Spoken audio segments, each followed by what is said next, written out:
Welcome to Losing a Child, Always Andy's Mom. On this podcast, we journey through the devastating experience of the death of a child.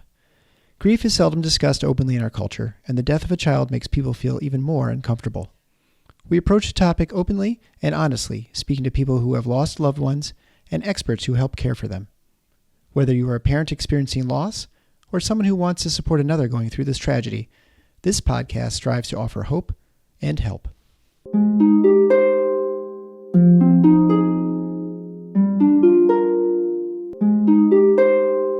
Welcome, all of you. You can tell that we're starting right on the hour because my clock is going off. I forgot to turn off the clock, so we're going to hear this for a few minutes. But thank you so much, all of you, for wanting to join in and people who listen later. Got another great topic to discuss with Gwen from your grief guide. So welcome to Gwen. Thank you. So Gwen, we've been talking many times now over the past 2.5 years since I've been doing the podcast. You've come on really often, and we touch on the topic of faith often. It's not a uncommon thing for us to talk about. But one thing that we've never done is talk about it through an entire episode and just really focus on faith and where is God in my grief. So I just really wanted to do that today. And it turns out it ended up being like perfect timing, I think, for me. So I'm going to tell you all why it's perfect timing and why God probably worked it out this way to be perfect timing. So Gwen knows this, but last week, Friday and Saturday was the Grand Rapids Choir of Men and Boys concert series, their Lenten concert series.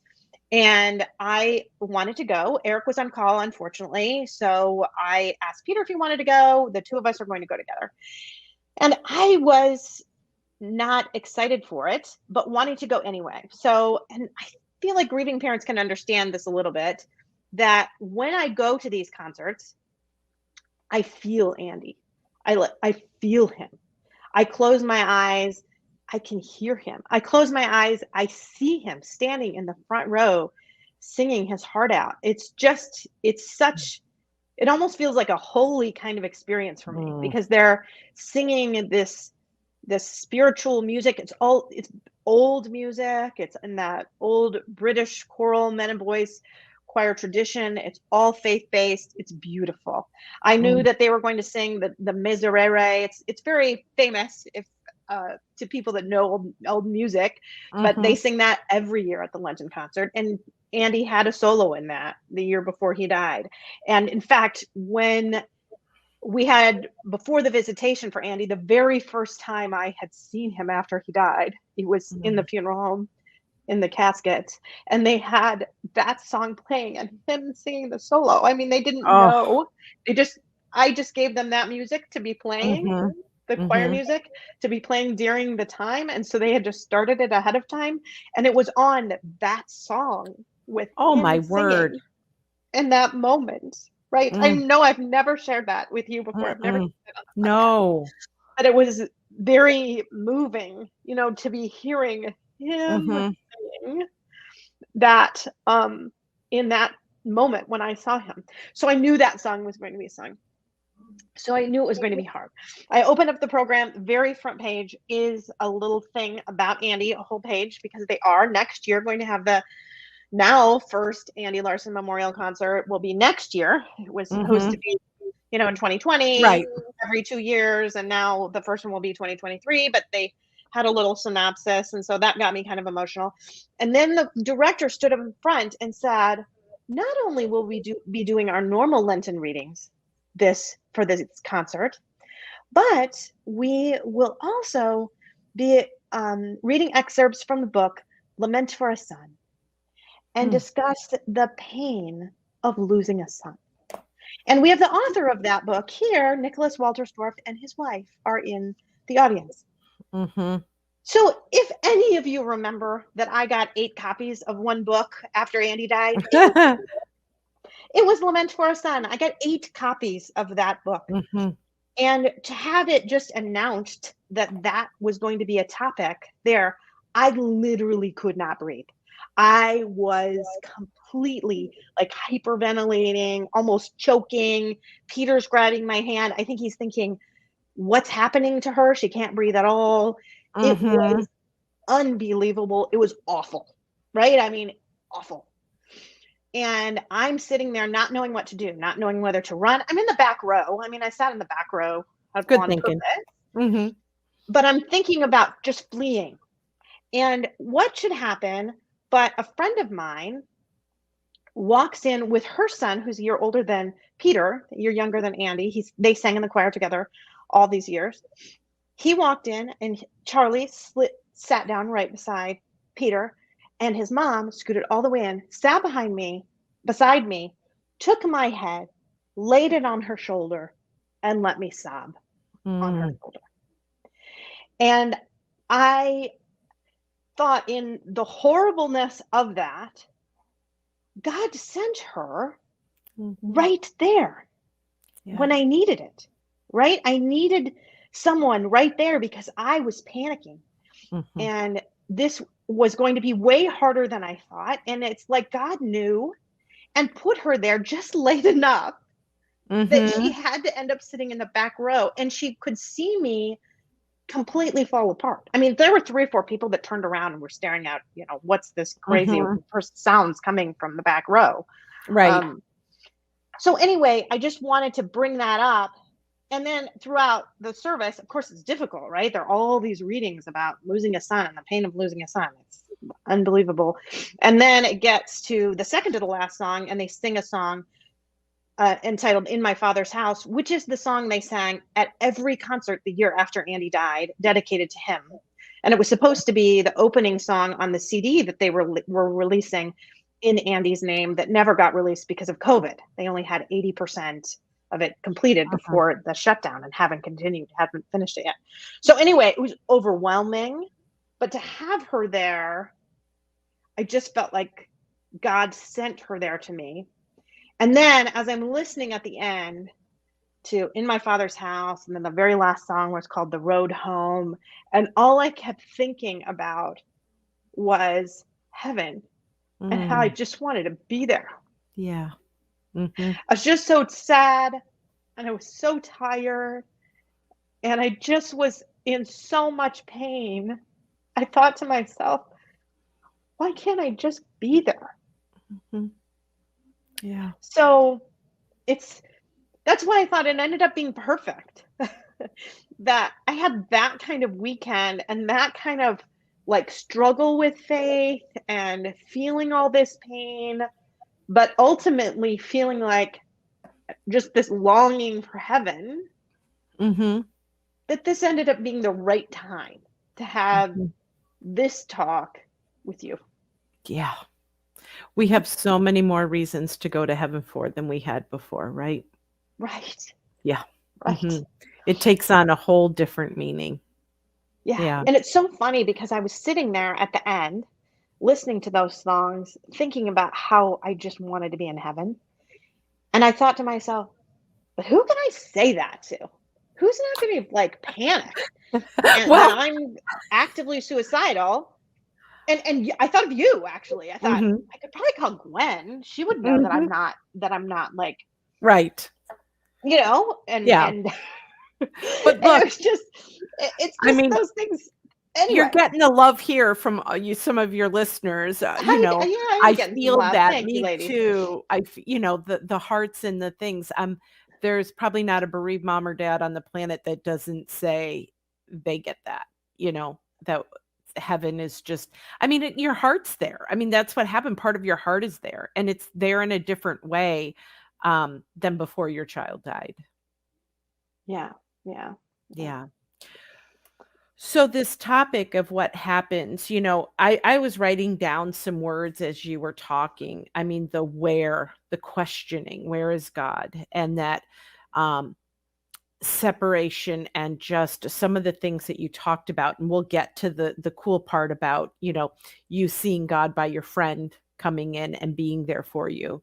Um, but it is a totally natural response in whatever our faith relationship is with our higher power, whatever we believe, that it's usually a relationship. And what happens is whatever your faith is, there's things that you do, prayers, meditations, worship, through music, readings, whether it's scripture, you have a book that you read.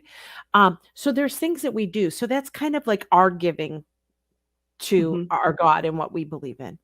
And then there's ways that God gives to us, however we hear him speak, where we feel close to him and what he uses to speak to us.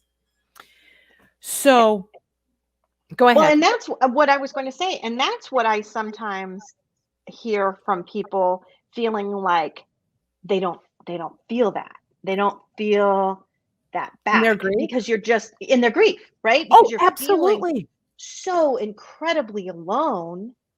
And I think about those moments when I was in there before my friend Carrie sat down beside me, that I was feeling incredibly alone and just panicked. And so that's why I thought about this too, is that some people do just feel that. They feel like, where has God? Thinking back to now Lenten, my God, why have you forsaken me? Right? Oh, You absolutely. feel completely forsaken. Where have you gone? You've abandoned me. Oh, And absolutely. I think those are normal kind of feelings. Oh, no matter how strong our faith is or what we believe, when something bad happens, and I have a visual for you, but before I get to that, it's like, so we have this relationship and the give and take, right? But when something bad happens, it doesn't change who God is, but it severs our ability to see him in any of this because we can't see anything but the pain. So Right. God to us is almost, some people, I can't, it's not happening right now. And I've talked to some grief parents who are like, I'm not even thinking about my faith right now. Like that's so far, removed from me. It kind of reminds me, I tell this story of a story I heard once of a husband and wife who were at a traffic light. And the wife looked over and she saw another couple sitting very close to each other. And she said to her husband, do you remember we used to sit like that, like all snuggled together in the car? And she said, I kind of miss that. And she said, what happened to us? And he looked at her and he said, well, I'm in the same seat. You're the one who moved. And so her husband didn't change his position. She had changed hers. But it's kind of like we look and go, God, what happened? But he didn't go anywhere. But our vision is clouded. I'm going to try to just share a screen. Yeah, I've got to switch something too. I'm going to switch us to small and then you share your screen. Because this is a beautiful visual for all of you to see. I'm going to hit window and then share. How come it's not coming up? Okay, share. Rats. It's coming. It is? It's not coming. No, it's not the big one. It shrunk while we were. Just click on it again. I will. There we go. Can you see that? Nope. Or not yet? Well, let me put it full screen. Can you see that? I can. Nope. Okay. I can only see it tiny. Okay. Well, let me try one other thing. Video. Yes. So basically, we'll stop that because I'm not tech savvy. So it's just better if I describe it. But it's this visual of envisioning that relationship. And as I talked about, the give and take, but all we can see is the pain. Yeah. And it was this beautiful visual of God on top, a big circle with God, a circle below with you, and then in the middle, so you can't, God can't see you, and you can't see God. It just says pain. So that was the thing, that everything, as you look to God, all you see and feel is pain. Yeah. We don't feel the love or the care because it feels like if you cared about me, I wouldn't be in this much pain. People we love don't do that. But that's part of why that relationship gets severed for a time, or we wonder where God is and we start questioning those things. But I remember thinking to myself, getting really angry with God, because that's another thing that I think is really normal, to get really angry with God. And one thing I kept telling myself, and my pastor kind of did too, is that, okay, as long as you're still angry with God, you're still okay. You're still in relationship. Right. Right. Yeah. Exactly. what scared me is if I suddenly wasn't angry with God, because that means Mhm. I wouldn't be feeling any feelings toward God. And if that starts to happen, then I feel like, oh gosh, then the faith must be going. Right, that I've Right. lost Because it then I all. feel Right. like he doesn't have control. Mhm. And if he doesn't, and anything, and Mhm. then that's when I lose my faith more. Yeah. So that was what I Yeah. told myself. I told myself it was better to be angry than to feel nothing. So that's Right. kind of what I kept doing.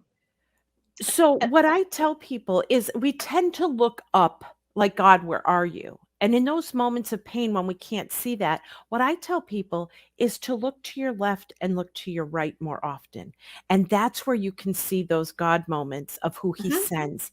That friend Carrie. who sits Yeah. next to you. Exactly. And puts your hand. Now, some people who listen right now, Marcy, might be really jealous because you were crying I out, your did. heart was aching, and you got that friend, and you Yeah. can see that as God. Sometimes the wait's a long time.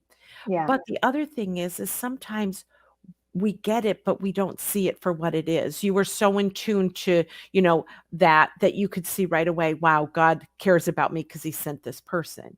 But you're Although I don't know also that I really thought about it much until afterwards, to be Mhm. honest, because Right. I was in such Oh, a yeah. panic, feeling Mhm. like I need to get out of here. I need to, and Mhm. then it took that panic kind of away, but I didn't think about it for what it Right. was That makes sense. until afterwards. Right. But what I was gonna say is you're also, a few years out that if you remember back on in those first, months and year or so, you might not have seen that as a God moment or a Yeah. God wink or whatever, but Well, and honestly, I told you I cried all day up until the concert too, right? And the reason Mhm, I did that is because I thought back to those first concerts. The first concerts after Andy died, mhm, when 10 people would show up with me, mm, and they were mm, all just going to be there, yeah, right? and you think, "Where did they And go?" I got to this point and I thought, well, Eric can't go. I can ask my friend Michelle. Mhm, But I thought I really don't think I can ask anyone else. I actually thought of asking Carrie. I did. mhm, But then I was like, but my friend Michelle had other plans and so she couldn't go. And I kind of got the point where I don't have anyone else to ask anymore. I It used to be that people would have just been there. They just would have mhm. been there. But as it's further out, you feel like other people have just moved on, Yeah. right? And they're Well, you not don't just going feel to it, they just have. they have Yeah, moved on. mhm, They let's be have. honest. Yeah, And friends that I had before, I'm not going to ask to do that with me mhm, because I don't know. I just don't feel yeah, like I can anymore. yeah, and And we it was can and fortunate maybe that Carrie did anyway. Yeah, that's awesome, and some of our new friends or the friends the bereaved moms relationships you've developed, if people know someone probably would have come with you, and I told you, being your friend now, in that relationship that we have now, I wrote on a sticky note right here on my Yeah, desk, yeah. "Check with Marcy this week about the concert," and then that day came and I thought, "You know what? Why bring that up? Like, I don't even know if it's tough for her. I don't wanna be that person like, 'Oh, this should be really hard for you.'" And I threw out the note that I felt horrible that I didn't do that. I could dig in my trash and find the note right now. Well, and Um, what's so funny is that I was talking to Pastor Gail. You and I yeah. both know him. I was talking to Mhm. him today, and I had said that. I said, and what's funny is that Gwen wrote herself a note to Yeah. check on me that day, and then she didn't. And he said, Mhm. sometimes it's God nudging us to do those things and write those notes. And I said, well, I think God did nudge her, and then she just decided to throw it away. So Well, now we know. and I shouldn't doubt when I get that, reach out to someone, but sometimes I think as the grief I slipped into, like, I didn't want to slip from friend to grief like, Yeah, the right. boundaries with I didn't know, and so I overanalyzed it, which I'm an overthinker, and I threw it out. Um, I do wanna Uh, dig it out just so you can see it. so Um, so I can have proof that you really were yes, thinking yeah, about me. Yeah. I Okay. will. Um, but so that looking around and someone wrote that here, looking around to the signs. So you might not see God, but I've had people say to me at the moment I needed a meal, we were hungry and the doorbell rang and someone dropped off food and they didn't know that was God. Like Yeah. that's the hand and feet. of Jesus, loving on people and doing that. So look around and say, where can I see this? But well, and I have one more example that I'm going to give just from this week that I told you about a little bit ago. So I cried Friday, Saturday, and Sunday. Just cried the whole weekend. And then I talked to you Sunday afternoon. But Monday morning, I woke up to an Instagram message from this woman who I don't know, but it's funny because back in December, I kept getting these emails saying an employee of Google wants to donate to Your Always Andy's Mom tragedy or charity. Please register with benevity.com. And I thought it was a scam. I did not think this was like a real person. I thought, I don't know anyone from Google who works at Google. I don't, and turns out it wasn't. So I had gotten a message then several weeks later, like, I've been trying to donate money through Google because they give us money at the end of the year. And I really wanted to donate, but you're not set up through Benevity. And so I had written back and I said, I totally thought it was a scam. I will do that now. And so then randomly, but not randomly, she writes to me on Monday and saying, I've never lost a child. I'm not a religious person. I'm not spiritual at all, but you have really touched me. I have learned a lot from you. I really want to support your podcast financially. I feel like it's the least I can do because I've learned so much from you. And I wrote back to her, and I said, I have been crying for 3 days. And I just woke up this morning to go to work, which I wasn't real excited about doing. And that is just what I needed. And I said, you may not be a religious person, but God just used you right there. Because I needed that encouragement in that moment to help me get up and go to work and put a smile on my face to try to help people after I just spent the last 3 days crying. So it's amazing how this non-religious person could be God's hands and feet to me. Because she was God's hands. I know. And they look at us. I will not tell you this long story, but I did something really bad when my daughter was an infant and my friend's son was an infant. I locked them in a car on a night when the wind was 24 below zero, and they were locked in the car. And you couldn't get in? No. And we were at a store. You accidentally locked them and you're like, Yeah. Okay. And the mall, I'm going too deep, but they tried bringing help. No one had the right tools.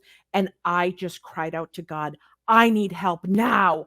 And this man started going into the mall. And I looked at him and I said, you're related to a guy that I know. Aren't you so-and-so's brother? And he said, yes. I said, you look just like him. I need help. My husband's a firefighter with your brother, and I need help right now. And he was the Delta Township fire chief at the time. He radioed for help. I had cops and fire trucks in seconds. And later I told him in my panic and my sheer, getting these kids out of the car, they had been in there about 36 minutes at when they got them out. And I said, I prayed for you. I asked God and bam, you appeared. And he kind of looked at me and he goes, I was just going to the mall. Please don't make that big of a deal about it. I was just going to the mall and I'm like, no, God brought you here. And then I recognized you and you're Italian and you look that's exactly why you got that exact parking spot. We were walking. Yes, this exact moment. You may have been going to the mall, but this was all orchestrated. Yes, right? Exactly. Here is my, I'm not. Oh, you got to move it. My note, Marcy, choir.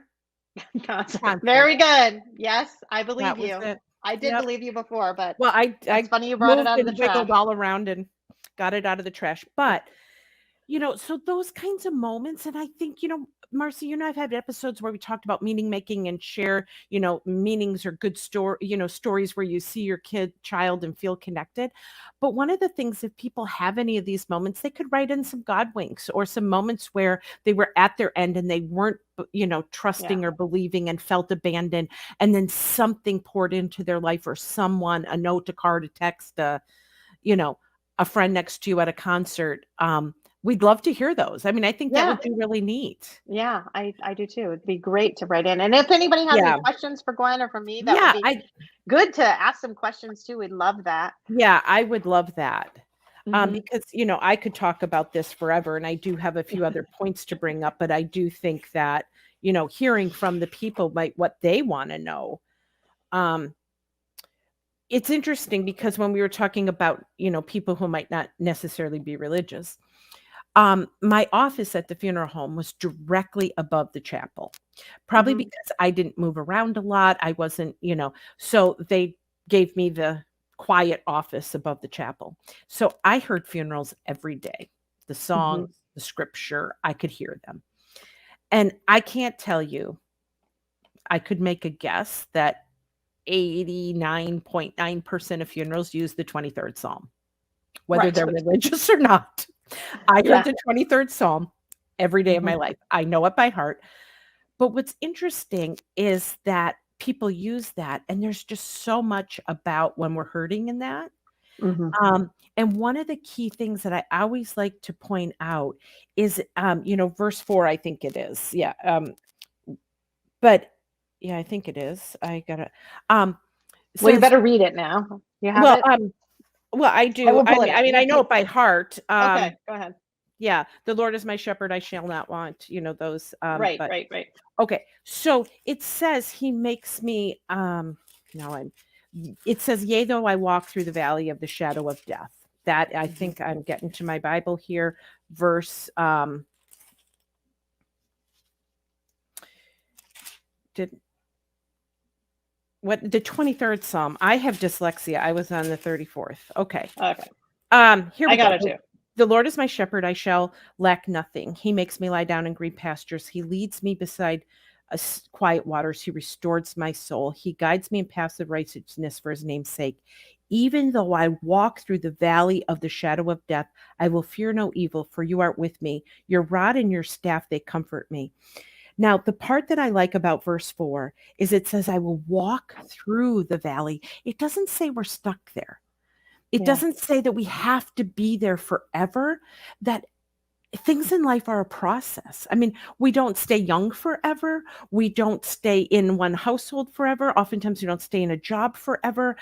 People don't stay close forever. There's a lot of things in life that move. But the one Mhm. thing that I just find hope in this is that we don't stay in the depths of our pain forever, that it's something we go through. And then I wrote my Bible, why it says the valley of the shadow of death is it says, until we die, we don't go right into it. We're not Mhm. into it. We're in the shadow. That's where we are Oh, when I we're see. bereaved. Yeah.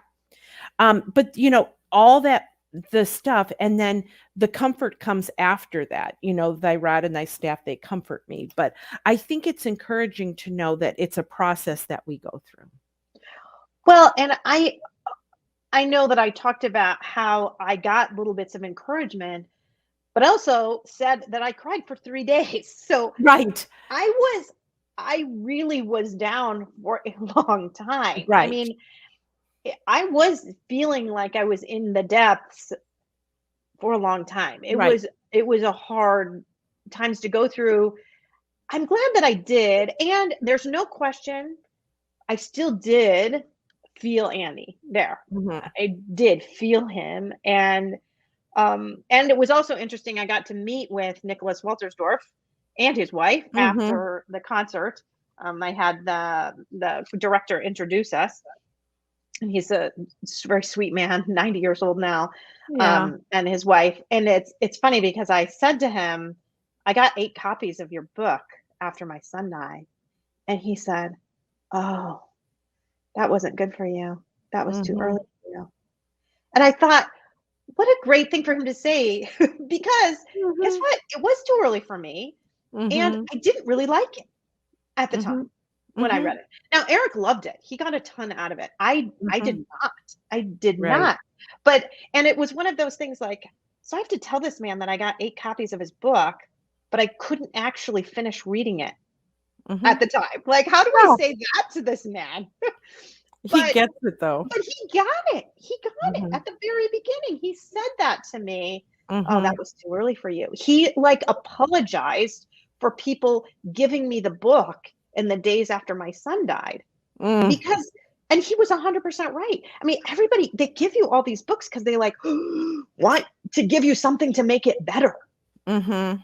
Mhm. when in all actuality, it just isn't better. I Mhm. mean, I went up to him. I was all crying. Oh, I was thinking And to he myself, said, imagine how you looked at that point after the oh yeah, it concert. was terrible. He had to And know. he looked at me, he put his hand on my shoulder and he said, "Oh, just cry. It's Yeah, okay to cry. Just yeah. keep crying." I mean, he like told me to cry. And then Mhm. his wife said, and then I said, "I didn't know you were going to be here or any of this was going to happen today." And his wife said, "Would it have helped had you known?" And I said, "Honestly, I probably wouldn't have come." Mhm. Right. Which they were totally okay with that too. Yeah. It just was it it was really just so nice because even though they lost their son, I mean, how many years ago has it been It now? was I a mean, long time. many, That book, many, many I've years had ago. that book He, forever. yeah, I mean, their son was in his 20s when he died, like 24 maybe. So they were probably maybe around 50. So it's been Mhm. 40 40 years years. probably for these people. Mhm. And yet, and she even said, it never goes away, honey. Yeah. It never totally goes away. Well, that's what It'll I was gonna always be say, there. that they probably saw you coming in your face and they already knew, bereaved mom, Yeah, and bereaved they mom. did, Yeah. and the Mhm. director said, "This is the mom of the chorister Oh. that you know about." Mm. Okay. So, I mean, because everyone knows about the chorister who Yeah. died, right? Mhm. Yep. Mhm. So, one of the other things that's interesting about, scripture is it says that, like Matthew 5:4 says, "Blessed are those who mourn, for they shall be comforted." And then we just read from the 23rd Psalm that, you know, um, the comfort comes after the mourning. So, like you just said, you had 3 days of mourning before the comfort came. Mhm. And I Mhm. get little bits of comfort in the middle, right? I Yeah, mean, I got right. Yeah. Carrie coming in, the Walterstorps were very comforting and Oh, right. nice, but I still went home and continued to cry, Yeah. and the next day, Mhm. cried all day, didn't wanna go to church. That's a funny thing too because Oh, I I think about, like, right afterwards and me thinking and saying to Eric, "We have to keep going to church because I'm afraid if I stop going to church, I will never go back." mhm. Um, and what's funny is that I've got some people that I work with that go to my church, and they weren't at church last week, and they're just been. I mean, since the pandemic, Right. that you can watch online, and so hardly a Mhm. lot of people don't go, and so I said, "I missed you in church yesterday," and she said, "Oh, it's just so easy to just stay. Mhm. And we've got to start getting in the habit of going." And I said, "Oh, I get that because." After Andy died, I kept thinking to myself, I have to keep going because if I don't keep going, if I Mhm. stop, I feel like I'll never start again. And then I Mhm. feel like I guilted her into going this week because she's like, "I'll be there next week." And I thought, "Oh my word, that's not what I meant." Yeah. But then after I'm feeling so down the next day, I thought, well, now I know they're going to go. So now I feel like I have to go. And even though I mean, I cried for 20 minutes in the Yeah. shower before I went that day. I mean, Yeah. Yep.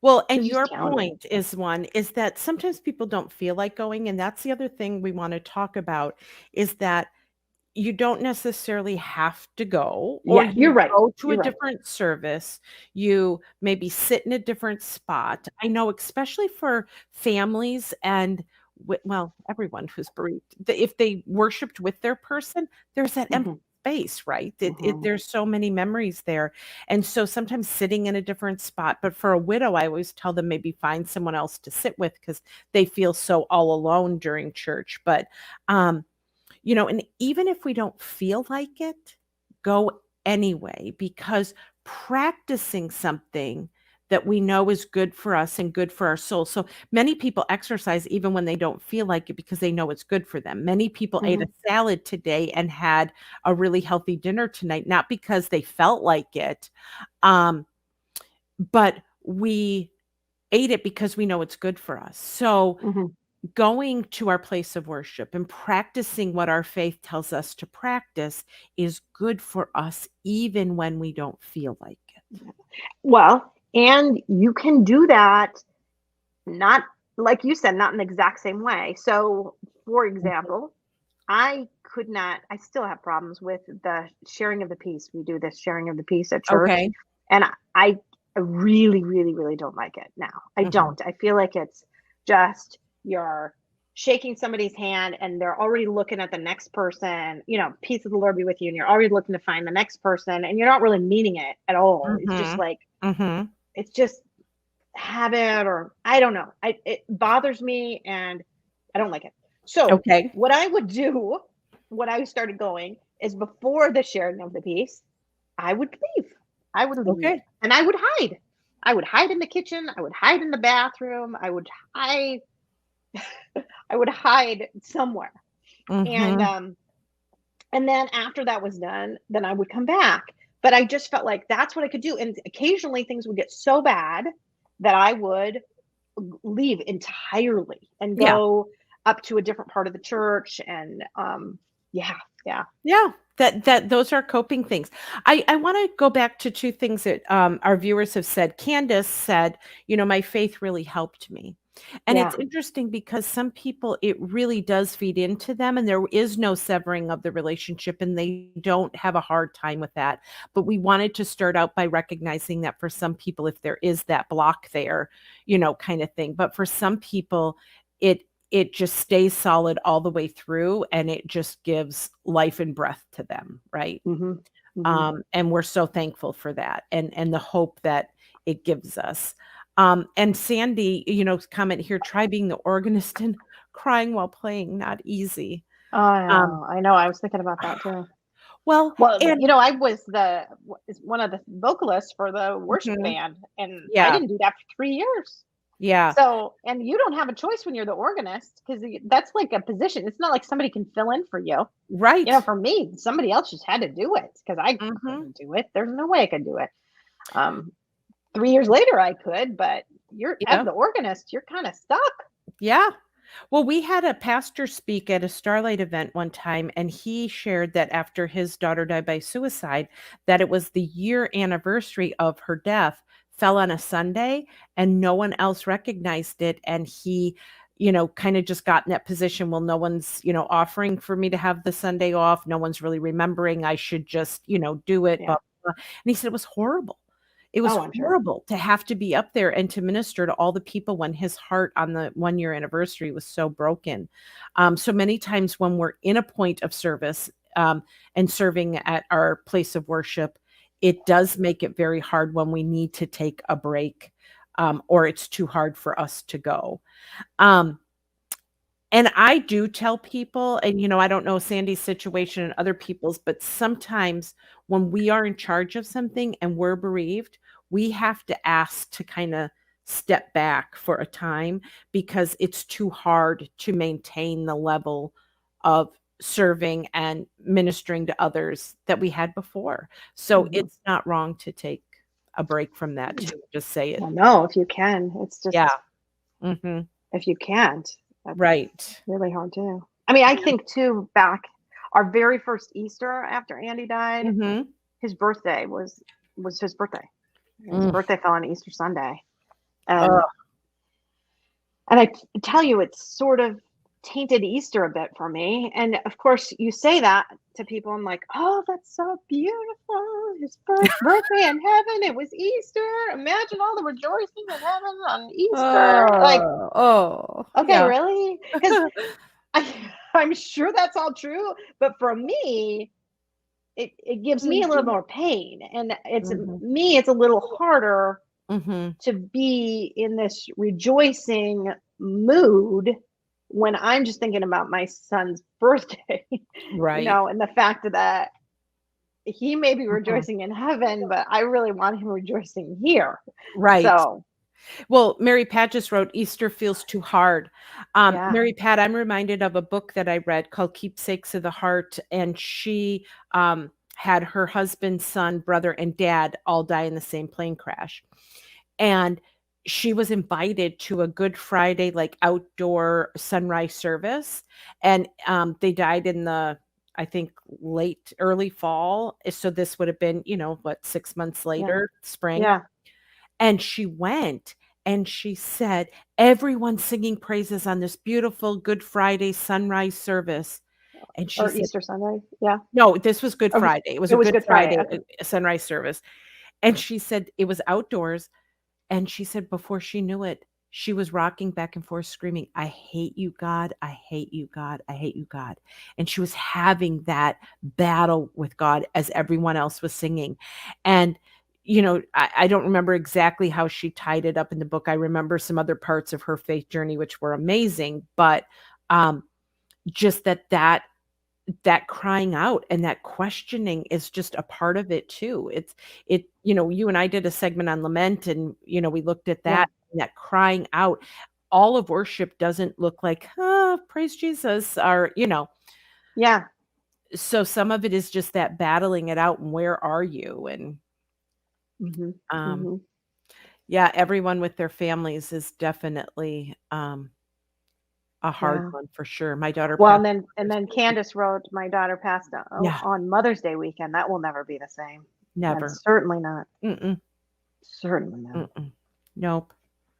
So Yeah. those things are really, really hard. Well, I wanted to bring up one thing too that so everyone's heard us talking about Starlight Ministries. That's where you used to work Mhm. before you Yep. started your grief guide. You used to be at Starlight Ministries, and I now am a facilitator for a virtual support group. That some of these ladies that are watching today are part of that group. So we do have a new 6-week session starting up it's every Tuesday night, and this first one is April 12th. And the topic for the 6-week session is grief is messy. Yep. And I just think that is worth discussing too, because it's a faith-based organization. So we do discuss faith, but to discuss that messiness of Mhm. grief is really going to be, I Yeah, think, a good discussion, and a good, just kind of digging into that a little bit, digging I into do that too. messy. I'm a little Mhm. biased because 'cause I'm the author of the I curriculum. was gonna say, I think you probably wrote it. Yeah. Um, but one of the things about that is that we do try to pretty things up for God. Like, we try to hide those parts of our heart that are questioning, like that woman crying out, "I hate you, God." Like, we try to Yeah. hide that, and God knows. He sees our heart and our pain. So if we just open that up, that's where the healing can begin. Um, Yeah. yeah, she So wants to somebody know wrote, about. please let me know how to Yeah. find this online Mhm. group. So what you can do is you can email Stephanie at I starlightmin.org, and you want to type that in I maybe? sure will. Yeah, you type that in, and then if you email Stephanie, then you Uh, have to do a little intake, but then once you do an intake, then you can get into that group and be a part of that. So I think it will really be a Goodness. good session. So you're typing it in there, Gwen, and then I'll Yes. pop it up on the screen so people watching live can see that. And I'll make sure to write that in the notes on the podcast too, just knowing how people can get involved. So here we go. Oh. I did We're it and you good. did it too. No, Okay. you did it on Oh, both, I see. but what Gotcha. happened was Did I you put spell it her name once right? on YouTube and once on Facebook. So it Okay. worked out great. So Stephanie at starlightmin.org would be how to get involved in that. But Oh. it's been Well, just the a other great thing we group. It's should been beautiful. probably announce on behalf of Starlight is that their curriculum is for sale now. Oh So I yeah. don't know where Candace lives, but in their area, they can purchase the curriculum either for individual use, or for an Group use, yeah. organizational use, Mhm. and they can have that same thing and start a small group there and have everything that they need, what to say, what to know, all the stuff is in there. So that And would of be course, if good. you are in West Michigan, going to them in person is Oh, fantastic, because yeah, then you can take your kids with you too. right. So Yep. they have wonderful children's programming that's Mhm. awesome, that of course we can't offer on the virtual option that I'm doing right Yeah. now. Well, let me tell you this. So knowing that they were Christ-centered, grief support, I would have people, and one happened to be someone that I knew through, their parents. I knew their daughter, and their daughter had her child die. And, of course, I wanted to tell them about Starlight and come and, get the support. And they never signed up, but that was fine. They were getting support. But I would continue to meet with the mom. And one time she told me, she said, "You've never asked me why I didn't come to Starlight." And I said, "Well, that's your Yeah. choice." And she said, "I couldn't handle that it was faith based because I was so mad at God. I didn't want to hear that." So I Yeah. thanked her for telling me that, because then as I explained to other bereaved parents, is we don't have a set agenda that you have to feel right with the Lord to No. come to this. No. That No. we allow for all, like, if you're like, hey, I don't see it, I don't want anything to do with it right now, or, we allow for that. Absolutely. Mhm. 100%. I Yeah. mean, we just had our last session, and I feel like in our group, we had a couple of women kind of say, I feel like my faith is stronger. And everybody else said, I don't feel that way at all. Mhm. I feel like my faith is so Mhm. broken. So if you feel like your faith is broken, don't let that hold you back at Mhm. all. Don't let Mhm. it hold you back at all, especially on a topic that grief is messy. I mean, Yeah, because it really it is, is and we don't have messy. to It is pretty it up. messy. Yep. And even the ones that said their faith was stronger then said, hey, when I say my faith is stronger, it doesn't mean I'm not battling, doesn't mean I'm not struggling. Right. It's just Mhm. that's the way that I can cope. Like somebody earlier had said, the faith is the only way I get through, right? Mhm. That doesn't mean like, oh, my faith is so much stronger. Mhm. I'm doing great. I mean, that's not what that means at all. Right. Well, when I mentioned, like, the things we do to practice our faith, one of the other things, though, is when we think about, whether it's readings or prayers or those kinds of things, when we're hurting, we don't wanna read. We can't take that in, Yeah. and then praying, what do you even say? Like, you don't even Oh, have the words. So yeah. one of the things that I tell people is our moaning and our groaning and our wordless prayers, God hears those too and Mm-hmm. understands that. Mm-hmm. And I'm so glad, because there are some days I just say, Lord, I don't have the words. You Yeah. you know what I'm thinking. Take it all. I can't speak it today. Yeah. Mhm. There's no doubt about it. Yeah. Oh, what am I going to look up? 8. So my favorite Bible verse always was Psalm Romans 46. 8:28. Oh, And we okay. know that in all things God works for the good of those who love him, who've been called according to his purpose. Okay, that was always my favorite. For in all things God works for the good of those. I I can't cling to that like I used to.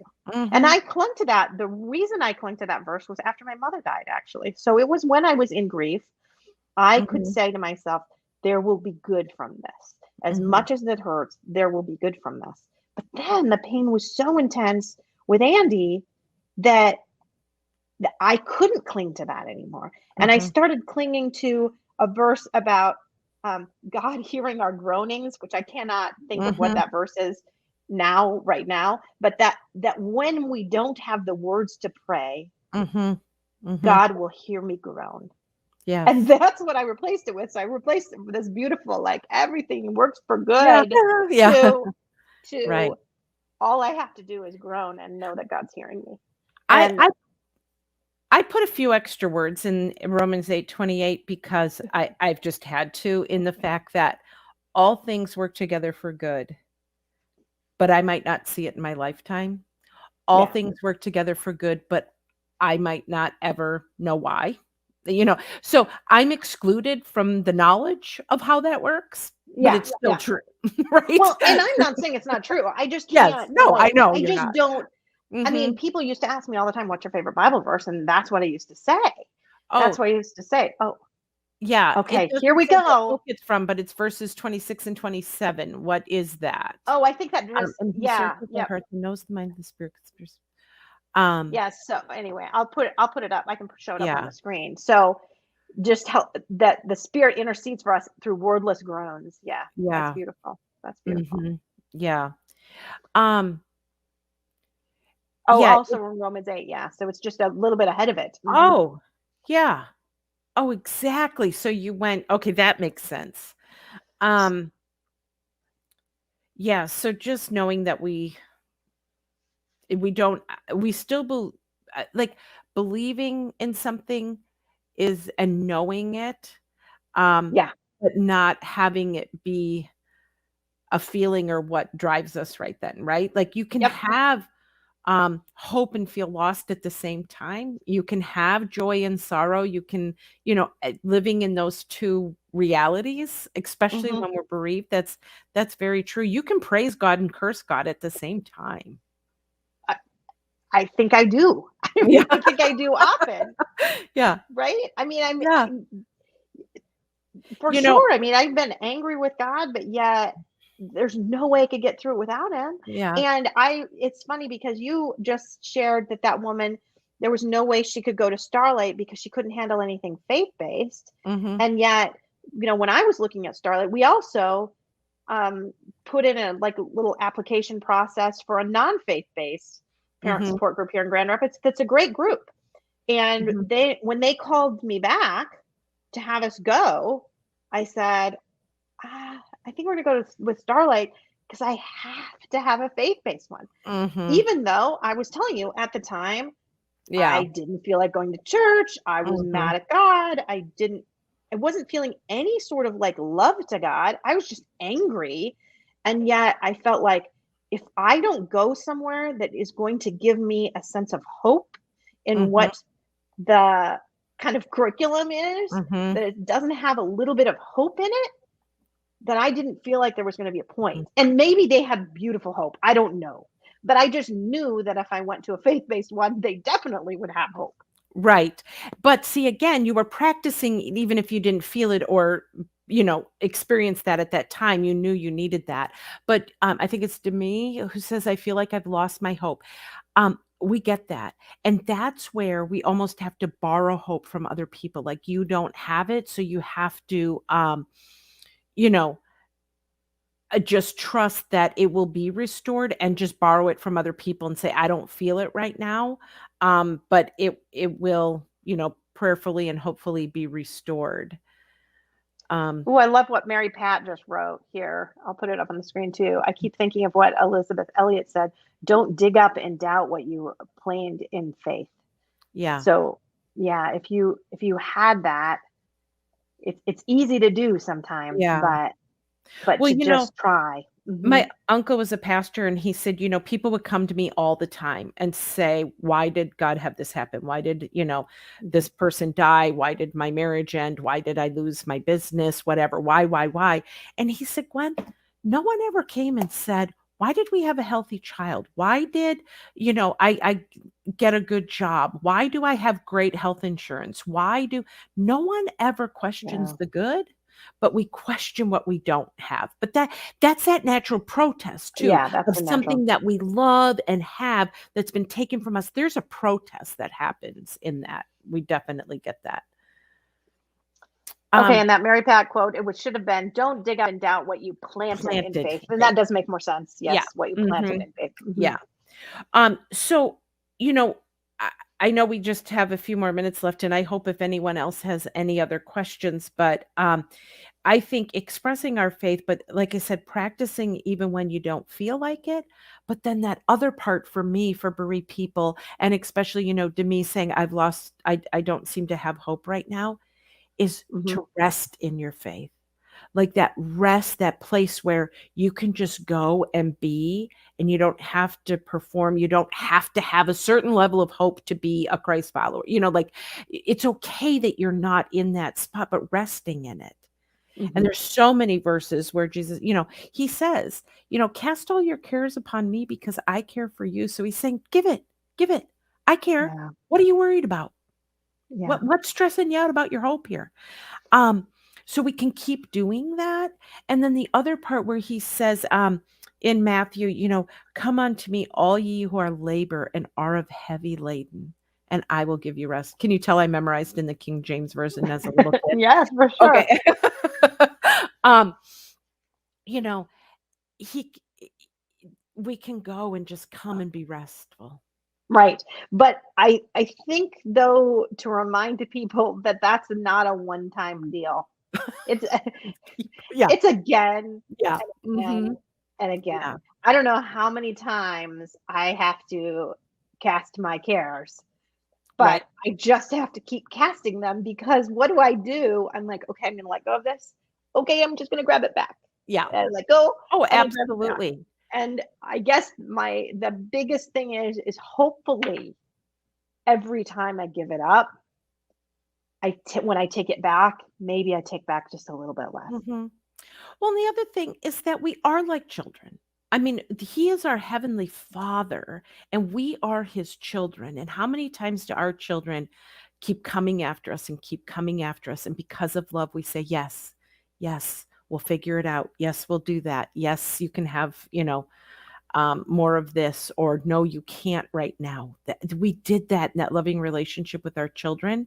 Um, Mhm.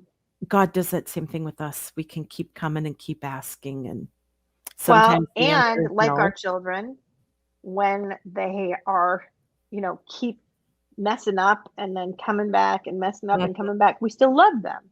right. We still love them. Yeah. So that's another point too, Yeah. that just like we don't give up on our kids, I mean, you don't, right? You don't Mhm. give up on your kids. Right. And that means God doesn't give up on us either. No. And so even though it doesn't feel like you've got hope going on in your life, there's still hope. And Mhm. God still knows and believes in you and has hope in you. Yeah, So absolutely. anyway, I was sitting any here other comments thinking, that you had jotted down that well, you wanted to bring up nothing today? that I jotted down. I think we covered it. I think, at some point, maybe people can send in their, God winks or moments where they've actually seen their faith restored or their hope renewed, or they've seen, his loving care through other people. That would be really, fun, because Yeah. it is good to recall when God has been faithful, because Hmm. right now you might not see his faithfulness, but if we can recall past times or hear those. Well, and then just knowing to look for them too, and Yeah. knowing that a lot of times it is Mhm. just that right message Mm, from a random stranger at the right yeah. time. Little things can really kind of bring you just a tiny bit of peace when you're in Yeah. this. I love the song, "Great is thy faithfulness, morning by morning new mercies I see," where his mercies are new every morning, and I thank God for that, our pain and our sorrow that are dried on our pillow from last night, that there's mercy in the morning, and, it's there. Ask for it, and I think to plead out for to God and tell him what you're looking for, is a good thing too. We tell him our hurts and our pains, but we can tell him our longings. Hmm. Hmm. Mhm. Yeah. Well, thank you so much, Gwen, for joining You're me welcome. today. I just always love our conversation. So thank you, thank Mhm. you. And then I look forward to the next time the two of us are Oh, talking. wait, do we have 1 minute to read this? It says, Sure. um, I was sent Okay. a coworker this year who was new to our team." There you go. Hmm. "I told her about losing my baby girl, and she asked me if she could pray for my family. She is my God wink when I needed her."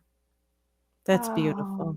that Yeah. is beautiful. Thank you, Demetra, for sending You know, that. and the other interesting thing about that's a good point that we didn't share, is that ask other people to pray for you when you can't pray for yourself. Well, and she didn't even do that. If Right, you see, exactly. I just told her about my Right. baby girl, And then she and she asked. Yeah. asked if she could Yeah. pray. So that's even Mhm. more beautiful, Yeah. right? But you're Mhm. right. You can ask people. It's just hard to do Mhm. that. Mhm. At least for me. Maybe for others, it's not Yeah. a difficult thing. For me, it's hard to ask people to pray for me. I think, I know we do have to close, but I think again, when I think of, um, being in the depths of our pain, people often say to me, "Isn't that awful? And do I'd love to take that away for people and I can't." But I've also come to the conclusion that it's in the depths of pain that people see God. And if I Hmm. took that away, I'd take that experience of them meeting God. Well, and that's a good point too. I do want to make one more point because I met with Pastor Gail today. I was telling Mhm. you, and he does spiritual care and spiritual work, and I've been meeting with him, and it's been really helpful to me. Mhm. But one of the things he said today was, "I wish I could take your pain away." Mhm. And I said, "I really don't want you to do that." Exactly. Yeah. I I do want to be able to feel more peace and Mhm. feel better, but taking that away is Mhm. not the right thing. That pain will always be with me. Now, it will not always be the same. It will not always look the same. But Right. you could tell in some ways that Um, he's a great guy, but not a bereaved person. Really, to right, know that right. that taking it away is not what I want. I want you Yeah. people to understand it. I want it to not overwhelm me, but I need to feel it. I need to Yeah. feel it.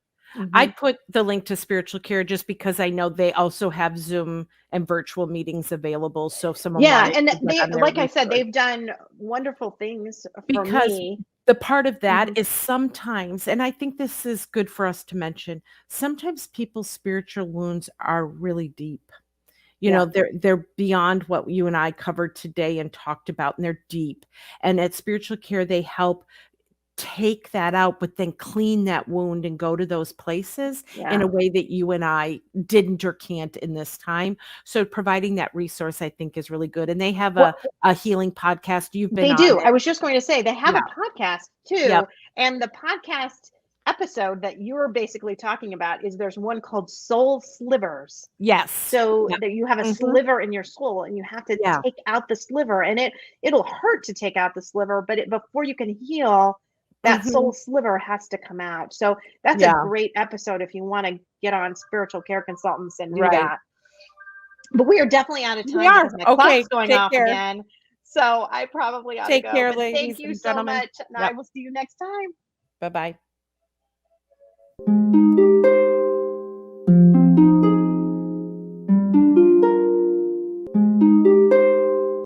Thanks for listening to Losing a Child, Always Andy's Mom. Please subscribe to the show on your favorite podcast player. We are always looking for new show ideas. If you'd like to be a guest, know someone who'd be a great guest, or have a show idea, please email us at marcy@andysmom.com. Be sure to visit the webpage, andysmom.com, for more content, including Marcy's blog. There you can also sign up to receive updates via email. Together, let's work to inspire hope, one day at a time.